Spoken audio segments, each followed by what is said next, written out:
Dies ire, dies illa, solvet seculum in famiglia.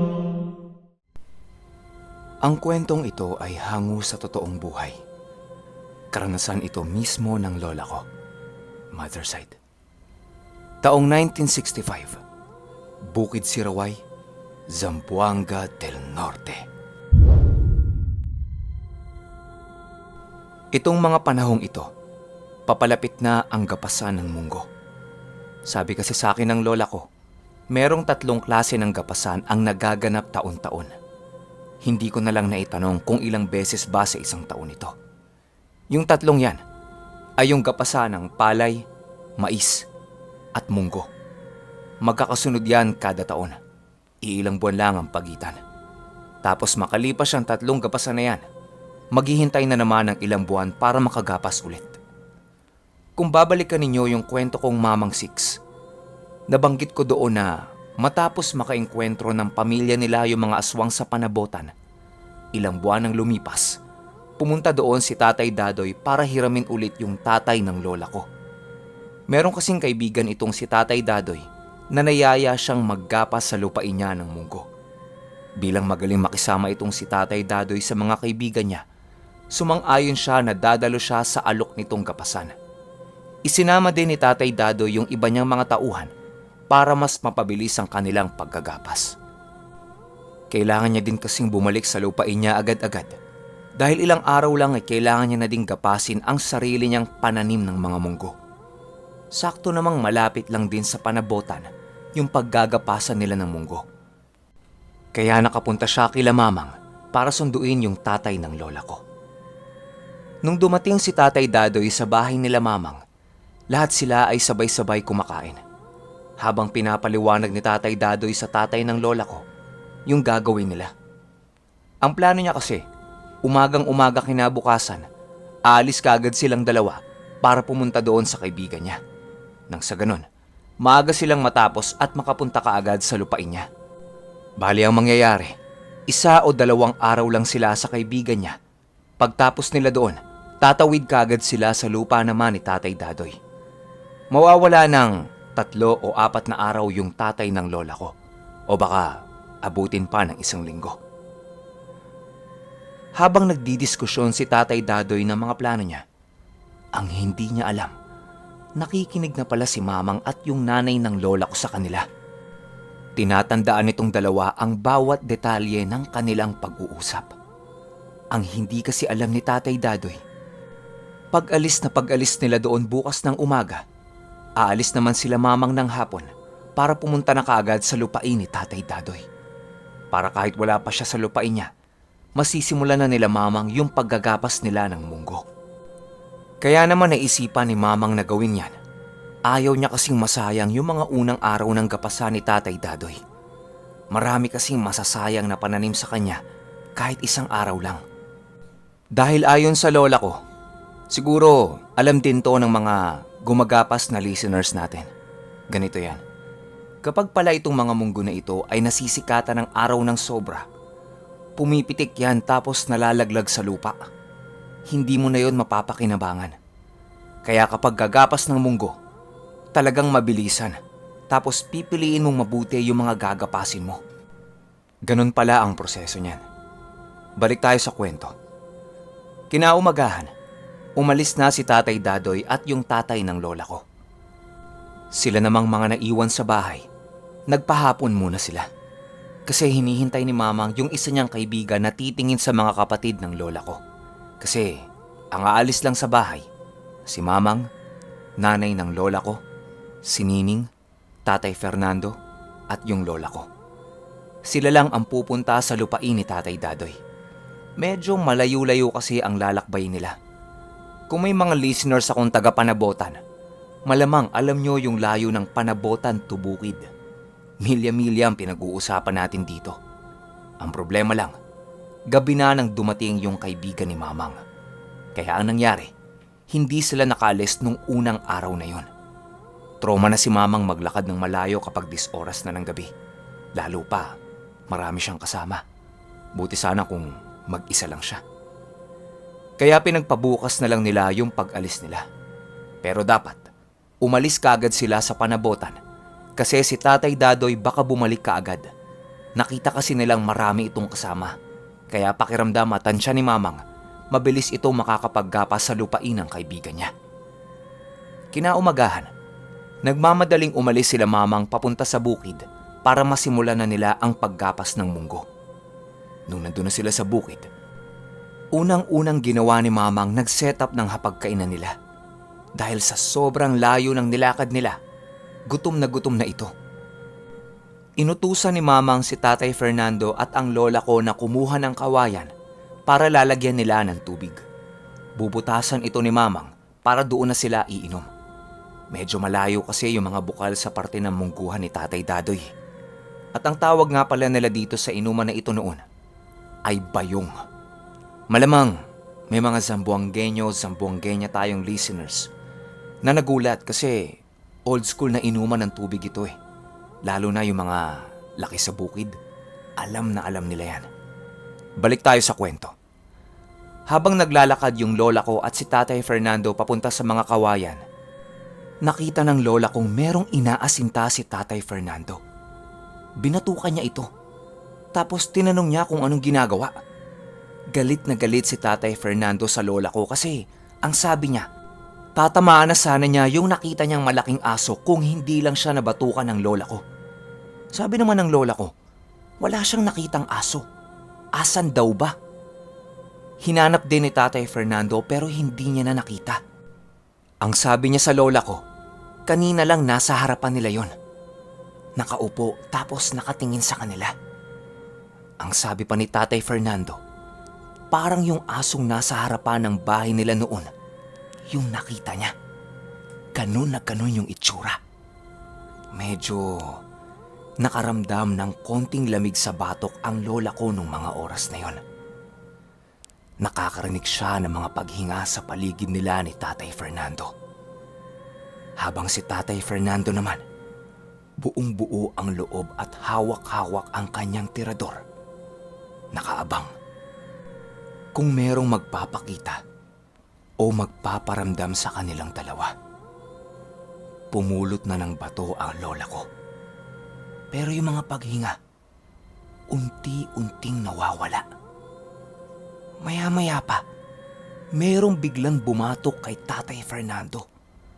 Paglingon nila sa likod nila, si Mamang. Ang sabi ni Mamang sa kanila, 1 oras na silang nawawala. Pero ang pakiramdam nilang dalawa, wala pa silang 5 minutong nakakalayo. Pero yung distansya nila sa kubo malayo na. Laking pasasalamat na lang nila at nandoon si Mamang. Sinabi ni Tatay Fernando kay Mamang yung nakita niyang aso. Ang sabi sa kanya ni Mamang, huwag maingay. Alam niyang pinaglalaroan silang dalawa. Nakita niya na yon. Nakita din siya kaya lumayo. Nung nakabalik na sila sa kubo, kumain muna sila. Tapos pahinga lang ng konti at nagsimula na silang gumapas ng munggo. Sabi ng lola ko, sa sobrang pagmamadali nilang maggapas, halos hindi na sila nagpapansinan. Nakatuto kasi silang lahat sa paggapas ng munggo. Medyo mahirap kasi kapag munggo ang ginagapas, kaya kailangan talagang tutukan. Hanggang sumapit na ang hapon. Saktong-sakto naman na dumating si Tatay Dadoy at yung tatay nila. Gulat na gulat yung dalawa kasi bakit andun sila Mamang? Hindi naman niya sinabing pumunta yung mga yun doon. Napakamot-kamot na lang sa ulo si Tatay Dadoy habang nagtatanong siya kay Mamang. Si Mamang, bilang palamura at palasigaw, kung ano-ano na ang sinabi kay Tatay Dadoy. Ang sabi pa ni Mamang, huwag makialam at mabuti pa nga tinutulungan siya. Lahat sila nagtawanan nung hapon na yon. Pagkatapos ng maiksing usapan, sabay-sabay silang nagmerienda. Habang si Tatay Dadoy naman, gumawa ng nakahiwalay na kubo para iimbakan nila ng mga munggong nagapas na. Nung tapos nang gawin ni Tatay Dadoy yung kubo, bumalik ito sa pwesto nila Mamang at kumain na din ng merienda. Pero habang kumakain si Tatay Dadoy, sobrang hinihingal siya tapos ayan na naman. Umiinit ang ulo ni Tatay Dadoy nang walang dahilan. Ang sabi pa niya, Sedes. Marami. Yan lang ang sinabi ni Tatay Dadoy kay Mamang. Habang si Mamang naman, ngumunguya-nguya pa ng kamote at ngingiti-ngiti sa kanya.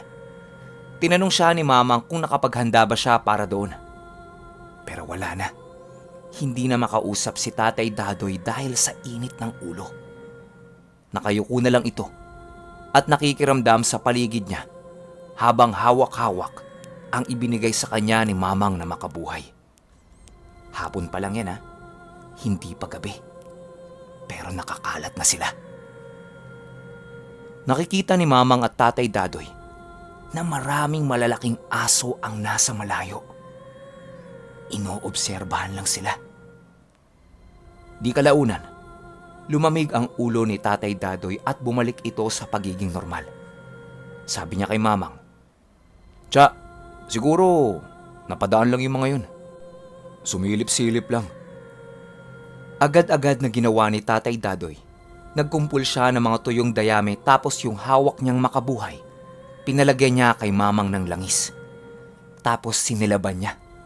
Nang sa ganun, yung amoy ng sunog na makabuhay, magsilbing babala sa mga aswang na meron silang alam na pangontra laban sa kanila. Tapos noon ay tuloy ang kanilang pagkagapas hanggang sa sumapit ang takip silim. Dahil bilog na bilog ang buwan at napakaliwanag nito, tuloy pa rin sila sa paggabas. Hanggang sa maya-maya pa, narinig nilang sumigaw yung isa sa mga tauhan ni Tatay Dadoy na malapit sa kubo na ginawa niya. Sigaw ito ng sigaw at takot na takot. Lahat sila ay nagtakbuhan papunta doon. Nakita nilang nakahiga ito sa lupa at hingal na hingal. Tinanong ni Tatay Dadoy kung bakit. Wika nito, meron siyang nakitang 2 matandang babae ang nakasuot ng itim na balabal.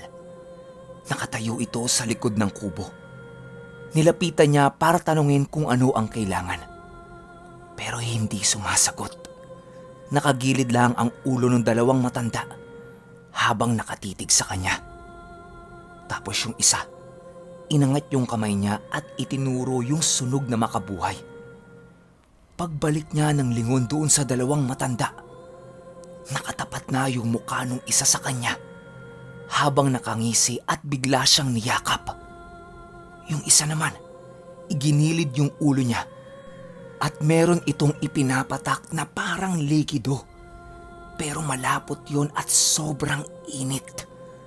Doon siya napasigaw nung naramdaman niyang napakahapdi nung butas ng tenga niya. Para bang pinubutas ito na hindi niya maintindihan. Pagtapos niyang magkwento, tiningnan kaagad ni Tatay Dadoy yung tengang sinasabi niya. Pagsilip niya, napamura si Tatay Dadoy. Dahil kung maaalala niyo, yung lahi na yon ay yung lahi din nung nasa unang kwento ko ng gapasan. Hindi pa rin pala tumitigil ang mga ito kahit 4 na taon na ang lumipas. Nananatili silang nakaabang at naghihintay lang ng tamang pagkakataon kung kailan sila lulusob. Ginamot ni Tatay Dado yung tauhan niya at pinagpahinga na lang ito. Lahat sila nung gabing yun nanatiling alerto. Itinigil na din nila ang kanilang paggagapas at nagpahinga na. Nung nakahiga na silang lahat sa kubo, napansin ng lola ko na wala doon si Mamang sa higaan. Tapos maya-maya pa, may naririnig siyang bumubulong-bulong sa gilid ng bahay nila. Hindi na niya ito sinilip kasi baka mamaya makakita na naman siya ng hindi kaaya-aya. Pumikit na lang yung lola ko at nakinig na lang siya sa mga nag-uusap. Pero may naririnig siyang tunog na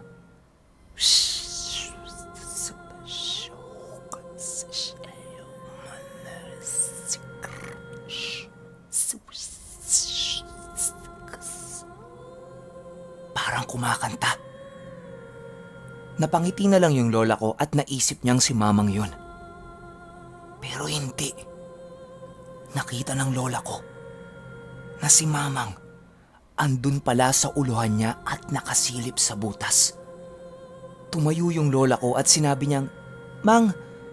Lumapit sa kanya si Mamang at nilakihan siya ng mata. Yung mga naririnig pala ng lola ko sa labas ay mga aswang. Itinataboy nito yung mabahong amoy ng makabuhay para makalapit yung iba pa. Inoobserbahan lang ni Mamang kung makakalapit ba ito sa pintuan at mga bintana ng bahay. Pero hindi. Ni sa dingding ng bahay ay hindi makadikit ang mga ito. Hindi lang makita ni Mamang kung ilan ang bilang ng mga nasa labas. Maya-maya pa, nakita nilang bigla-bigla na lang tumayo si Tatay Fernando mula sa pagkakahiga nito. Yun pala, ihing-ihi na ito at kanina pa niya tinitiis. Lumabas ng kubo si Tatay Fernando para umihi. Doon na nagsimulang sumigaw at magmura si Mamang. Nung nasa labas na si Tatay Fernando at iihi na, napalingon siya dahil sumigaw si Mamang at yung lola ko. Doon nasaksihan ng lola ko at hindi malilimutan na karanasan ni Tatay Fernando na paglingon niya sa harap niya. Isang napakalaking asong itim ang tatalo na para dambahin siya. Sigaw ng sigaw si Mamang habang meron itong mga inihahagis para itaboy yung aso. Pero nasa ere na ito at babagsak na kay Tatay Fernando. Napapikit na lang si Tatay Fernando at hinintay na lang niyang bagsakan siya ng aso. Pero walang bumagsak sa kanya. Pagmulat ni Tatay Fernando, nandoon si Tatay Dadoy at sakal-sakal na yung malaking aso. Sigaw ng sigaw si Tatay Dadoy kay Mamang ng, "Cha! Chasedes! Lubid! Lubid!" Inihagis ni Mamang yung baging niya na gawa rin sa makabuhay. Itinali ito ni Tatay Dadoy sa leeg nung napakalaking aso. Pero ang hindi niya alam, marami pala ang nasa likod niya. Paglingon ni Tatay Dadoy, merong malaking itim na baboy ang dumamba sa kanya. Hinarang niya ito gamit ang kanyang siko. Hanggang sa nabitawan niya yung malaking aso at tumakbo yun papalayo. Saktong-sakto naman na kumawala yung kanang kamay ni Tatay Dadoy at nabunot niya yung punyal niya na gawa sa tanso. Isinaksak niya ito sa nguso ng baboy. Sa sobrang sakit, napatakbo din ito. Hinabol ni Tatay Dadoy at Mamang yung malaking baboy. Maniwala kayo o sa hindi, pagliko lang nito doon sa kubo na ginawa ni Tatay Dadoy, bigla itong nawala. Pero hindi sila makakalusot kay Mamang. Maraming kakaibang nilalang doon ang tumitingin kay Mamang. At lahat ng ito ay mga dati na niyang naalayan. Merong bumulong kay Mamang na nilalang at itinuro nito kung saan nagpapahinga sa loob ng kakahuyan yung tinamaan nilang baboy. Hindi na ito makatakbo, gawa ng malalim yung sugat na natamo niya. Isinama ni Mamang si Tatay Dadoy at tatay ng lola ko para puntahan ito. Nung nandun na sila sa sinasabing lokasyon o nagturo kay Mamang, isa na itong tao. Maniwala kayo o sa hindi, isa itong babae. Dalagang babae. Nag-aagaw buhay na ito at hindi na sumasagot sa lahat ng tinatanong nila. Binuhat nila ito at dinala doon sa imbakan ng munggo. Habang si Mamang naman, nakikita na naman ng lola ko na sumasayaw-sayaw. Pagtapos nun, merong pinulot na kung ano si Mamang sa lupa. Pumasok siya sa loob ng kubo at pinakain niya doon sa naghihingalong dalaga. Hanggang sa unti-unti itong kumalma at para bang dahan-dahan ding bumabalik ang lakas nito. Pero yung mukha ng dalaga, butas na. Habang si Tatay Dadoy naman, nasa labas lang. Sobrang init ng ulo nito at hindi siya mapakali sa labas. Hindi siya pinapapasok ni Mamang dahil oras na makita ito ni Tatay Dadoy, baka patayin niya kaagad. Marami pang itatanong si Mamang sa dalaga. Unang tinanong ni Mamang dito kung taga saan ito. Ang sagot sa kanya ng dalaga, "Malayo. Malayong malayo ang pinanggalingan namin." Hindi pa man din nakakapagtanong ulit si Mamang, biglang lumaki ang mga mata nito. nakatulala at nakatitig lang sa itaas. Nang biglang nagwika ito ng, "Andyan silang lahat. Andyan sila." Tinawag ni Mamang si Tatay Dadoy at sinabi niya dito yung sinabi nung dalaga sa kanya. Pagtingin nila sa labas, ando doon na naman yung malaking aso. Pero sa pagkakataong ito, meron na siyang kasamang dalawa pa. Tinititigan ni Mamang si Tatay Dadoy dahil mayat maya siyang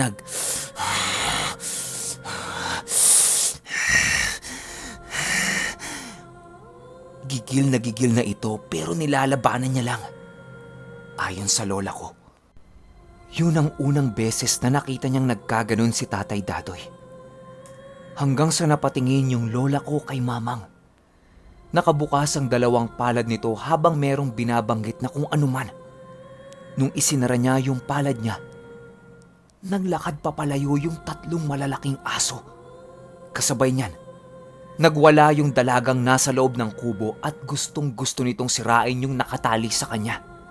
Sa sobrang lakas ng sigaw nito, tinakpan na ni Mamang yung bibig niya. Tapos ang bili ni Mamang sa lola ko, bumalik doon sa kubo kung nasaan si Tatay Fernando. At wag na wag nilang bubuksan yung pintuan kahit anong mangyari. Sila na ang magbubukas kapag pupunta sila doon. Yan ang bili ni Mamang sa lola ko. Noon nandun na siya sa kubo, siya, si Nining, si Tatay Fernando at nanay niya ang magkakasama. Nakita nilang kinakaladkad ni Tatay Dadoy yung dalaga papunta sa kakahuyan. Habang si Mamang nakaluhod sa lupa at tutuwad-tuwad din. Para bang nagdarasal ito at merong mga kinakausap. Maya-maya pa, nakakita sila ng malaking apoy hindi kalayuan sa kubo kung nasaan sila. Hanggang sa naglakad na pabalik si Tatay Dadoy at yung tatay niya. Ang ginawa pala nung dalawa, sinunog nila yung dalaga. Pinatay nila. Nung nakabalik na sila sa kubo, ang sabi ni Mamang, kunin yung bangkay nung dalaga pagkatapos itong sunugin. Kailangan nilang ilibing yon. Dahil kung hindi, kukunin na naman ito ng kalahi nila at patuloy silang magdadalamhati sa pagkamatay nito. Hindi titigil yung pagganti nila. Kahit pa isa-isa silang mamatay. Dahil isa yan sa mga ugali ng aswang. Nung nawala na yung apoy, lumapit si Mamang, Tatay Dadoy at tatay ng nanay ko para ilibing kung anumang natira doon sa dalaga. Pero bago nila gawin yan, meron munang kinuhang iba't ibang langis si Mamang at isinaboy niya ito sa bangkay. Ayon sa lola ko, halos magdadalawang oras na nagdadasal si Mamang sa tabi ng bangkay. Tapos paulit-ulit ang mga galaw nito na tila ba nagsasayaw na naman sa hangin. Pero yung amoy nung nasunog na katawan ng dalaga, sobrang baho. Amoy sunog na goma ng sasakyan na may halong kemikal na hindi maintindihan. Yan ang paglalarawan ng lola ko. Napakabaho at halos masuka silang mag-anak doon. Pero si Mamang at si Tatay Dadoy, nananatiling matatag. Para bang hindi nila naaamoy kung ano man yung naaamoy nila. Kaya naman ginawa ni Mamang yon para matigil na yung panggugulo ng lahing yon sa lupa ni Tatay Dadoy o kung saan mang lupalop ng bukid si Raway. Lalong-lalo na tuwing panahon ng kapasan. Bago ako magbigay ng opinyon, heads up 1965 ho ito. Wag na wag niyo pong ikukumpara sa taon natin ngayon dahil sobrang moderno na tayo. Pero kahit moderno na tayo, hindi pa rin natin masasabi kung ano-ano ang nangyayari sa mga liblib na lugar dito sa Pilipinas. Lalo pa to sa Siraway. Alam ko karamihan sa inyo hindi alam ang lugar na ito. Paano pa kaya noon, di ba? Laking pasasalamat ko na lang at meron akong lola na merong ganitong karanasan.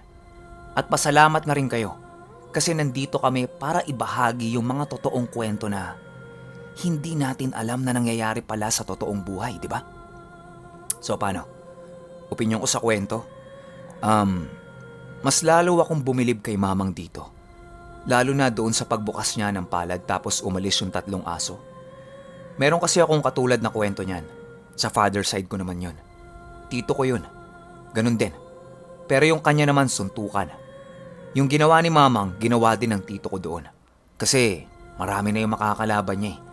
Tapos nagsialisan din nung meron siyang binanggit na orasyon. Ang galing lang sobra kasi hindi naman sila related pero parehong pareho yun nangyari.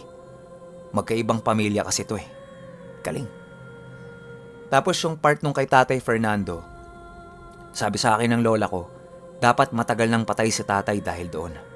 Pero yun nga, andoon si Tatay Dadoy eh. Kaya sinuwertehan si Tatay Fernando. Alam nyo, sobrang excited na ako next year para makauwi ng Zamboanga.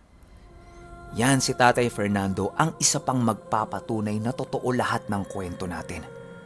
Kaya yung mga nagsasabing papalapit na tayo sa fiction, ay, tsaka ito pa, maganda to. Sobrang daming agimat niya ni Tatay Fernando. Sa kanya nga yata napasa ni Tatay Dado yung kabalyerong puti. Kasi nung sundalo pa siya, ilang bala na ang tumama sa katawan niyan. Pero buhay pa din. Marahil ay ito na ang ating huling gapasan. Pero hindi lang naman sa gapasan merong mga aswang eh. Marami sila. Marami. Nakakalat lang. Kaya hintay-hintay lang kayo sa mga bago pa nating kwentong aswang. So paano? Happy New Year sa inyong lahat.